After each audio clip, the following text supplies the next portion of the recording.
Hello friends, welcome back on my YouTube channel Pre-Teacher Learning Zone. Today we are going to discuss the extremely important topic which is Jean पियाजे cognitive development. इसको हम आज अच्छे से समझेंगे, ना कि याद करेंगे कोई चीज़ तो उसको बार बार पढ़ना पड़ेगा। अगर आप एक बार में समझ जाओगे तो हमें एक ही बार पढ़ना पड़ेगा उसको। तो आज हम इसको समझ कर पढ़ेंगे कि एक्चुअल में जीन पियाजे कॉग्निटिव डेवलपमेंट है क्या, इसमें क्या चीज़ कहा गया है। तो हम पढ़ेंगे कि जो हमारा संज्ञानात्मक विकास का सिद्धांत है वो जीन पियाजे ने दिया है। तो फर्स्ट हम शब्द से ही उसको पूरा डिफाइन करेंगे कि वो होता क्या है। यहाँ पर है संज्ञानात्मक विकास। संज्ञानात्मक में क्या है, हमारा ज्ञान है। ज्ञान मीन्स नॉलेज। जो हमारा ज्ञान होता है वो हमारे मस्तिष्क से रिलेटेड होता है, हमारे माइंड से रिलेटेड होता है। क्योंकि जितने भी नॉलेज होते हैं स्टोर कहाँ पर होती है, हमारे मस्तिष्क में होती है। तो मस्तिष्क ही हमारा क्या होता है, मानसिक विकास क्या है। अगर मस्तिष्क का विकास हो रहा है तो हम कहते हैं ना कि इंसान का जो मेंटल डेवलपमेंट हो रहा है तो हम कह सकते हैं कि संज्ञानात्मक विकास हो गया, या तो हम कह सकते हैं मानसिक विकास हो गया, या तो हम कह सकते हैं मस्तिष्क का विकास हो गया। तो ये सब सभी किस में आते हैं, हमारा संज्ञानात्मक विकास के सिद्धांत में आते हैं। इसको हम विकासीय अवस्था सिद्धांत क्यों कहते हैं, ठीक है। विकासीय अवस्था क्या है कि मतलब जो हमारे स्टेजेस होते हैं, स्टेजेस में एक स्पेसिफिक टाइप का डेवलपमेंट होता है, विकास होता है बच्चों में। जैसे बच्चे जिस जिस स्टेज में जाते हैं उनका विकास उसी तरह से होता है। और इसी को हम कहते हैं मानसिक वृद्धि, जो कि हमने पहले ही बता दिया था कि ये मेंटल स्टेट से संबंधित है, हमारा बुद्धि से संबंधित है, मस्तिष्क से संबंधित है। इसलिए हम इसको कहते हैं मानसिक वृद्धि का सिद्धांत। संज्ञानात्मक मीन्स क्या हो गया है कि वाट वी लर्न, हम क्या सीखते हैं, हाउ टू लर्न, हम कैसे सीखते हैं, हाउ टू कम्युनिकेट, ये सब सभी आ जाता है हमारा संज्ञानात्मक विकास के सिद्धांत में। अब हम कुछ जीन पियाजे के बारे में कुछ पढ़ेंगे। जीन पियाजे स्विट्ज़रलैंड के मनोवैज्ञानिक थे। इन्होंने प्रयोग किया था अपने ही 3 बच्चों पर। इन्होंने अपना संज्ञानात्मक विकास के सिद्धांत का प्रयोग किया था। एक चीज़ और है कि ये मनोवैज्ञानिक बनने से पहले ये जंतु वैज्ञानिक थे। अगर क्वेश्चन पूछ लेगा कि जीन पियाजे पहले क्या थे, तो वह एक जंतु वैज्ञानिक थे। इन्होंने बच्चों को जन्म से क्रियाशील माना था, कि जो व्यक्ति होता है वो जन्म से ही क्रियाशील होता है और सूचना प्रकमणित प्राणी होता है, मतलब इंफॉर्मेशन प्रोसेसिंग बीइंग होता है।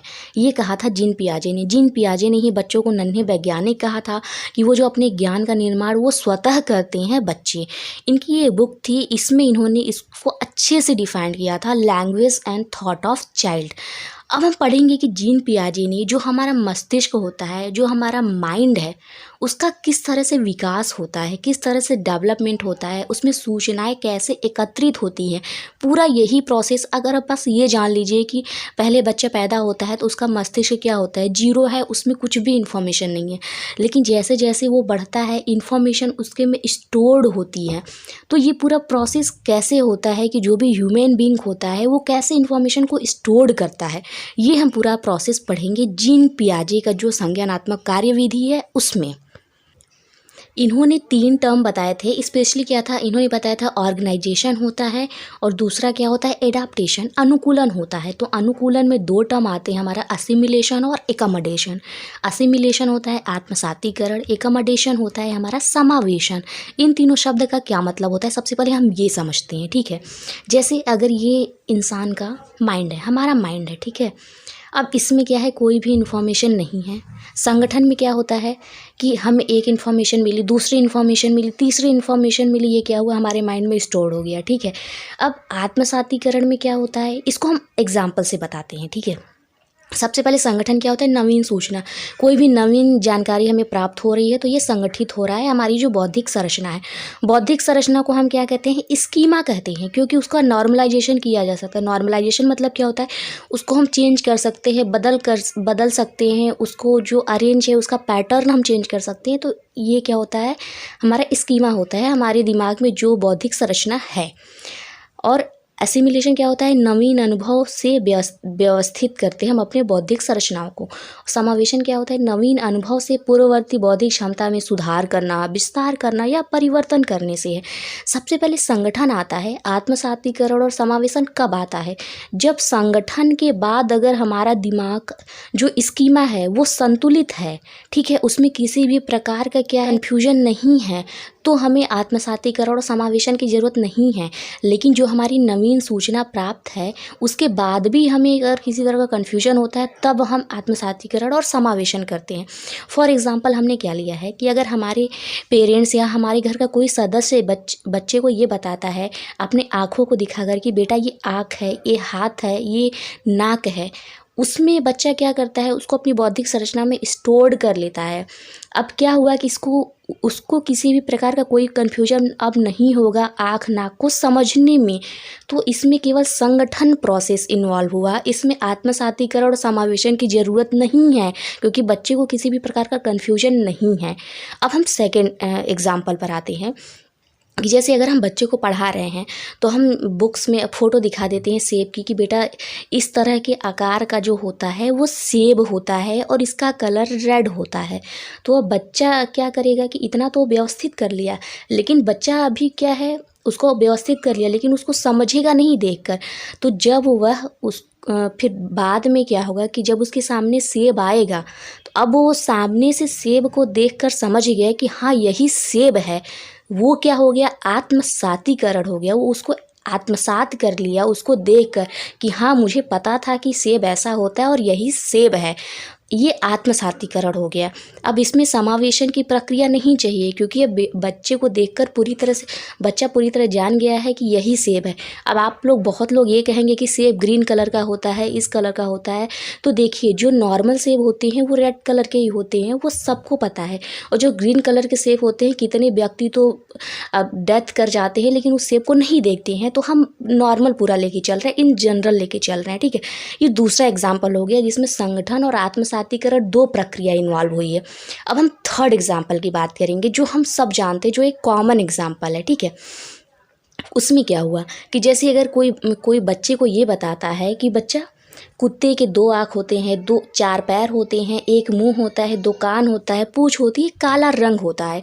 अब बच्चे ने इसको क्या किया कि अपने दिमाग में जो उसकी बौद्धिक संरचना है, जो उसका स्कीमा है, उसमें उसको ऑर्गेनाइज कर लिया, उसमें संगठित कर लिया जो भी उसको नवीन सूचना मिली कुत्ते के बारे में, ठीक है। अब उसके बाद क्या होगा कि जब बच्चा अभी तो अपने दिमाग में रखा हुआ है, जब वो सामने से अब देखता है कि कोई भी काली चीज़ वो देख लिया, कुछ दिन बाद वह देखता क्या है कि बकरी के काले बच्चे को देखता है, वह सेम टू सेम ये समझता है कि ये तो कुत्ता है, क्योंकि उसको बकरी के बारे में नहीं बताया गया है, उसको कुत्ते के बारे में बताया गया है, ठीक है। वो देखेगा तो वो क्या कर लिया, आत्मसात कर लिया, क्योंकि उसको जो भी नवीन सूचना दी गई थी उसने अपने नवीन अनुभव से उसको अपने स्कीमा में व्यवस्थित कर लिया, अरेंज कर लिया कि ये कुत्ता है, ठीक है। अब बाद में क्या होगा कि जब वो देखेगा कि जो काले कलर का चार पैर और आँखें हैं और पूँछ हैं, एक तो भौं-भौं कर रहा है और एक क्या कर रहा है, मिमिया रही हैं। एक ही तरह का जानवर दो आवाज़ें कैसे लगा सकता है? फिर उसको नवीन अनुभव मिलता है। यहाँ पे नवीन अनुभव क्या हो गया, उनकी आवाज़ हो गई। अब वो अपने नवीन अनुभव से क्या समझा कि जो मिमियाती है वो बकरी होता है और जो भौं-भौं करती है वो कुत्ता होता है। अब ये क्या करेगा कि जो पुराना वो सूचना था उसका, अब वो क्या करेगा, अपने नवीन अनुभव से बौद्धिक संरचना जो है उसमें या तो सुधार करेगा या विस्तार करेगा या परिवर्तन करेगा। अब इसमें इसने क्या किया, सुधार क्या किया कि उसको हम डिफरेंस करते हैं आवाज़ से, और विस्तार क्या किया, दो आवाज़ों को जोड़ दिया, मिमियाना हो गया, भौंकना हो गया, और यही क्या हो गया, परिवर्तन हो गया। तो समावेशन कब आता है कि जब व्यक्ति कंफ्यूज हो जाता है, बच्चा कंफ्यूज हो जाता है और वो अपना संतुलन खो देता है। तो संतुलन के लिए, इक्विलिब्रियम में लाने के लिए हम समावेशन करते हैं, तभी व्यक्ति क्या होता है, उस कंफ्यूजन से पूरी तरह दूर होता है और उसको समावेश कर लेता है अपने सूचना में, अपने बौद्धिक संरचना में। यही हमारा पूरा होता है संगठन, आत्मसातीकरण और समावेशन। अब हम फास्टली इसको पढ़ लेते हैं। जो संगठन होता है वो नवीन सूचना होती है, जो हमें नवीन सूचना मिलती है। अनुकूलन होता है पूर्व ज्ञान और नवीन अनुभव के मध्य हम क्या करते हैं, जब संतुलन हमें बनाना रहता है, क्योंकि अगर हमें जो नवीन सूचना मिली है इसमें किसी प्रकार का कन्फ्यूजन होगा तभी हम संतुलन को बनाएंगे, नहीं तो हमें संतुलन की ज़रूरत नहीं होगी, ठीक है। अब यहाँ पर है आत्मसातीकरण, है समाविष्टीकरण या जिसको हम समायोजन कहते हैं। आत्मसातीकरण, असिमिलेशन क्या होता है, नवीन अनुभव को पूर्ववर्ती अनुभव की सहायता से व्यवस्थित उपस्थित करते हैं इसमें हम सिर्फ, और नवीन अनुभवों की सहायता से। नवीन अनुभव हमने क्या भी एग्जाम्पल लिया था, आवाज़ क्या हो गया, नवीन अनुभव हो गया बच्चे के लिए। नवीन अनुभव की सहायता से पूर्ववर्ती बौद्धिक संरचना में सुधार, विस्तार या परिवर्तन करने से। अब एक छोटा सा हम इसको प्रोसेस से समझ लेते हैं, ठीक है।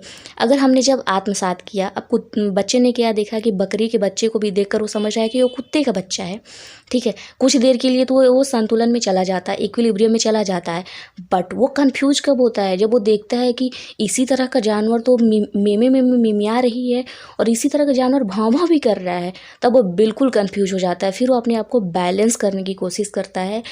वही जो बैलेंस होता है वो होता है समावेशन। अब जो उसका कन्फ्यूजन है अब वो दूर हो गया, वो जान गया कि एक बकरी है और एक कुत्ता है। जो बकरी है वो मेमे कहती है और जो कुत्ता है वो भौं भौं करता है। ये पूरा था हमारा प्रोसेस। अब जीन पियाजे ने जो अवस्थाएं दी थी कि बच्चा किस अवस्था में क्या क्या सीखता है, और मतलब जो नॉलेज है वो किस तरह का जो ज्ञान है वो किस अवस्था में बच्चे को मिलता है। जीन पियाजे की जो अवस्थाएं थी वो सरल से जटिल की ओर थी। मतलब जो सबसे पहली अवस्था वो सबसे सरल, और सबसे लास्ट वाली अवस्था है वो सबसे जटिल होगी। तो इन्होंने 4 अवस्थाएँ दी थी।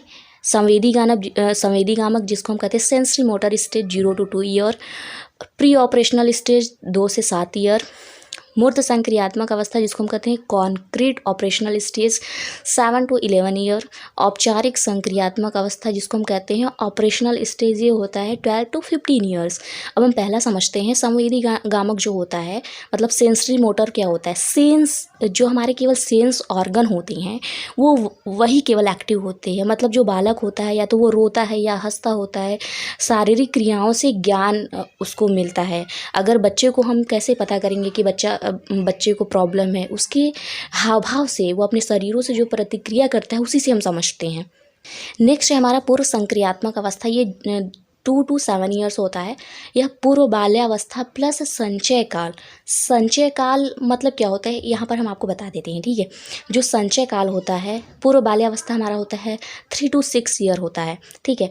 और जो संचय काल होता है जहाँ पर हड्डियाँ संचित होती है, मतलब इकट्ठी होती है। पहले क्या होता है, जब बालक पैदा होता है तो 270 हड्डियाँ होती हैं। फिर उसके बाद क्या होता है कि नई नई हड्डियाँ बनती रहती हैं, मतलब नई नई हड्डियों का इजाद होता रहता है संचय काल में। तभी तो हमारी बाल्यावस्था में 350 हड्डियाँ हो जाती है, जबकि हमारे जो साश्वावस्था होता है उसमें केवल 270 हड्डियाँ होती हैं बालकों के अंदर। इसमें दो स्टेजेस है। पूर्व प्रत्यात्मक जिसको हम कहते हैं प्री कॉन्सेप्चुअल 2 से 4 वर्ष की अवस्था होती है। इसमें जो चिंतन का आधार होता है वह संकेत तथा चिन्ह होते हैं। संकेत तथा चिन्ह मतलब होता है कि बच्चे आवाज़ से पहचानते हैं, ठीक है। किसी भी सिंबल्स को देखकर वो समझते हैं, जैसे ए फॉर एप्पल। जैसे अगर हम बताएंगे तो बच्चों को नहीं समझ में आएगा, लेकिन बच्चों को हम कैसे पढ़ाते हैं, हम देखते हैं कि बच्चों को जो हमारा नर्सरी होता है, LKG UKG होता है, तो बच्चों को हम A for apple, B for boy ऐसे नहीं पढ़ाते। जबकि एप्पल के पास हम सेब को बनाते हैं, उसका डायग्राम बनाते हैं, तब बच्चा वो संकेतों से आसानी से समझ जाता है। वो उसको देख कर बताएगा कि ये एप्पल है, ये बॉय है, जब हम उसका चित्र बनाते हैं। तो वही जो चिंतन का आधार क्या होता है, संकेत तथा चिन्ह होता है। इसमें 2 होते हैं, जीववाद और आत्मकेंद्रित। आत्मकेंद्रित में क्या होता है, बच्चा केवल अपने को ही सही मानता है। वो जो कुछ सोचता है उसको लगता है कि हाँ बस मैं ही हूँ, मेरी ही चीज़ सही है। और जीववाद में क्या होता है, जैसे बच्चा जो होता है निर्जीव वस्तु होती है ना, उसको सजीव भी समझने लगता है। अगर आप बच्चे को जो टॉय वाला अंगूर होता है, टॉय वाला एप्पल होता है ना, उसको आप ला कर दोगे तो उसे लगेगा कि नहीं ये वाकई में सेब और अंगूर है, उसको खाने लगता है, ठीक है। और ये होती है क्यों और कैसे की अवस्था, इसे हम कहते हैं खोज की अवस्था, ठीक है। खोज की अवस्था मतलब बालक इसमें क्वेश्चन करने लगता है कि ये क्यों होता है, ये कैसे होता है। नेक्स्ट है हमारा अंतःप्रज्ञ काल, ये होता है 4 to 7 ईयर होता है। इसमें होता है अविलोमीयता और सामाजिक खेल। अविलोमीयता का मतलब क्या होता है कि जैसे वही है कि अगर हम बच्चों को बता दिए कि दो और 2 जोड़कर 4 होते हैं तो बच्चा समझ लेगा, लेकिन हम कहेंगे अगर 4 में से 2 को माइनस करेंगे तो क्या होगा, तो वो नहीं बता पाएगा, ठीक है। यहाँ पर है सामाजिक खेल। बच्चा सामाजिक खेल में क्या खेलता है, जैसे दूल्हा दुल्हन, डॉक्टर के खेल खेलते हैं। ये सब जो खेल होते हैं, जैसे कि हो गया हीरो हीरोइन, इन सब के खेल वो बच्चा खेलता है अंतःप्रज्ञ काल में। नेक्स्ट स्टेज है हमारा मूर्त संक्रियात्मक अवस्था, जो कि 7 to 11 ईयर होती है, ठीक है। मूर्त मतलब ही क्या हो गया कि अब बच्चा क्या होगा, मूर्त रूप से चीज़ों को समझेगा, देख कर चीज़ों को वो समझने लगता है। तो फर्स्ट इसमें क्या है, रिवर्सिबिलिटी जिसको हम कहते हैं विलोमीयता। अब बच्चा क्या करता है कि जो हमारे अरिथमेटिकल लॉजिकल ऑपरेशन होते हैं जैसे प्लस माइनस गुणा भाग जोड़ घटाना, ये सब बच्चा समझने लगता है, जिसको हम कहते हैं बौद्धिक संक्रिया। और बिलोमीयता क्या होता है, अगर हम 3 + 2 5 बता देंगे तो 5 - 2 3 बता देगा बच्चा, उसके अंदर इसकी भावना आ जाती है, वो समझने लगता है बिलोमीयता को। संरक्षण भी सेम वही है। वर्गीकरण क्या है कि अगर हम दे देंगे कि अगर हम मान लीजिए अगर चॉकलेट दे दिए, उसमें और भी 5-6 चीज़ें रख के इकट्ठे मिलाकर बच्चों को दे देते हैं, तो वो उसको वर्गीकरण कर लेते हैं, उसको क्या कहते हैं 1 to 1 सेलेक्ट कर लेते हैं चीज़ों को, ठीक है। नेक्स्ट है हमारा अमूर्त संक्रियात्मक अवस्था, ये होता है 11 to 15 ईयर। अमूर्त मतलब क्या होता है कि अब हम चीज़ों को देखेंगे नहीं, केवल हम बिना देखे ही चीज़ों को समझने की कोशिश करेंगे। तो यहाँ क्या हो गया, लॉजिकल थिंकिंग, जो हमारा लॉजिकल थिंकिंग है, तार्किक चिंतन है, वो कब स्टार्ट होता है, अमूर्त संक्रियात्मक अवस्था में। क्योंकि हम लॉजिकली उन सब चीज़ों को अब क्या करें, अब केवल दिमाग में सोच रहे हैं, देख नहीं रहे हैं, सोच रहे हैं उसको।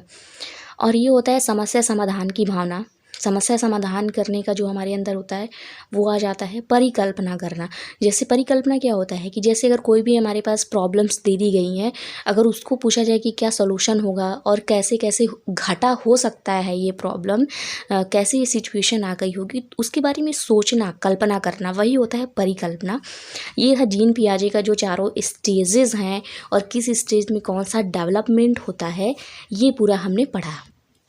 आई होप कि अब आपको कभी भी कन्फ्यूज़न नहीं होगा जीन पियाजे के संज्ञानात्मक विकास के सिद्धांत में, क्योंकि ये जो हमने आपको बताया पूरा डिफाइन करके, पेडागोजी में भी आपको कभी अब कोई दिक्कत नहीं आएगी, और जो हमारे टेट के एग्ज़ाम्स है उसमें इससे अलावा कोई और क्वेश्चंस नहीं आएगा। और अब हम नेक्स्ट लेक्चर में पढ़ेंगे आपका वाइगोस्की का सिद्धांत।